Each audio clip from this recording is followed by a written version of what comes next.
सदा नाम घोष करो हरि कथा, सदा नाम घोष करो हरि कथा, तेने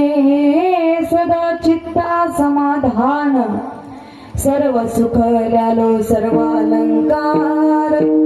आनंद निर्भय डुलतसो,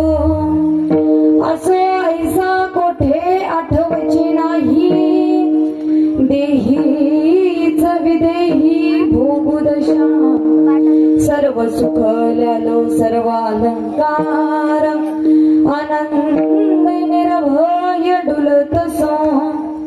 तुका म्हणे आम्ही झालो अग्निरूप,